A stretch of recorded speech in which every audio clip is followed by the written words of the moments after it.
So as it turns out, right after I did the box office numbers for Venom for, of course, what the United States delivered with its impressive $80 million, I figured, it's probably going to be a little bit of time before we get the international numbers.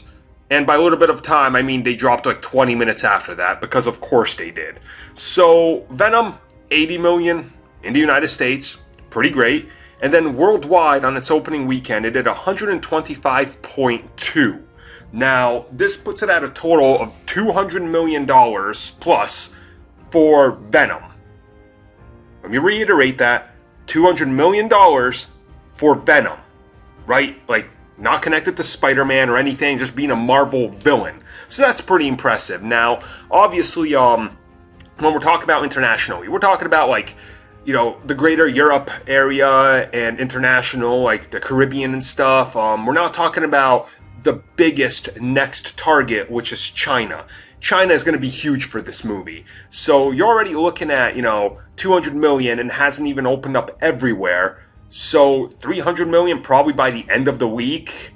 And then China probably adding in another like 60, 70 million opening weekend optimistically. You're probably looking at a good $450, $500 million for this movie. Now, of course, this is just me without looking at any of the numbers, sitting down and just kind of looking at them officially. But off the top of my head, that's kind of what I'm picturing. And I don't even know how far away the other markets are going to release, because it's not one of these things where it's like Ant-Man and the Wasp, where it had like a 3.5 month staggered release around the world due to the World Cup or anything. So you have to consider that as a major factor to it.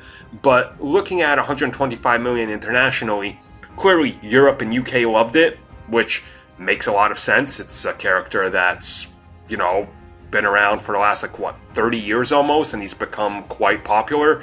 So Sony's probably going to be looking to kick up the international market, I would say, in the sequel, which, if you know what that means, he's going international. So I don't know, Venom in London, Venom in China, whatever you will, really, it doesn't matter. They're probably going to do it because it's going to make a ton of money, and guaranteed now, there's no way that with 200 million worldwide, they haven't made back their budget for marketing and release. So more or less now, everything is pure profit to them, which is pretty impressive.